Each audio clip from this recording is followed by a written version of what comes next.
ఓటమిపై జగన్మోహన్ రెడ్డి సంచలన వ్యాఖ్యలు. మళ్ళీ కొడదాం.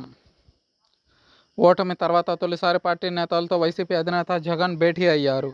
ఎమ్మెల్యేలు, ఎంపీలతో పాటు ఎమ్మెల్సీలు, ఓడిన నేతలతో జగన్ మాట్లాడారు.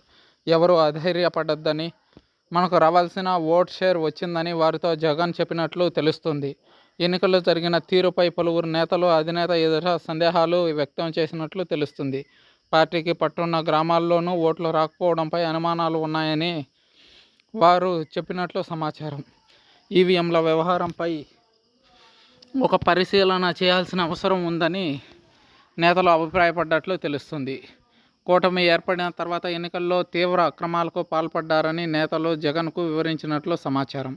కూటమి అనుకూల అధికారులు, పోలీసుల మధ్య కుమ్మక్కు నడిచిందని నేతలు చెప్పారని వైసీపీ వర్గాలు వెల్లడించాయి. వైసీపీ నేతలను ఉద్దేశపూర్వకంగా భయభ్రాంతులకు గురి చేశారని, పోలింగ్ సమయంలో భయానక పరిస్థితులు సృష్టించారని నేతలు జగన్కు వివరించినట్లు తెలుస్తుంది.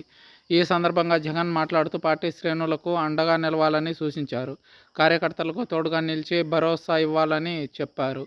పార్టీ నేతలు, కార్యకర్తలకు న్యాయపరంగా పార్టీ అండగా ఉంటుందని హామీ ఇచ్చినట్లు వైసీపీ వర్గాలు వెల్లడించాయి. చూడాలి, ఈ ఓటమి తర్వాత పార్టీలో గెలిచిన ఎమ్మెల్యేలు పార్టీతో కొనసాగుతారా లేదా అధికార పక్షంలోకి వస్తారా అన్నది. జగన్మోహన్ రెడ్డి భవిష్యత్తుపై ఓ ప్రశ్నార్థక పరిస్థితి ఉత్పన్నమైంది. ఎందుకంటే జగన్కున్నటువంటి కేసుల పరంగా చూసుకుంటే జగన్కున్న ఎంపీల సంఖ్య చాలా పరిమితంగా ఉంది.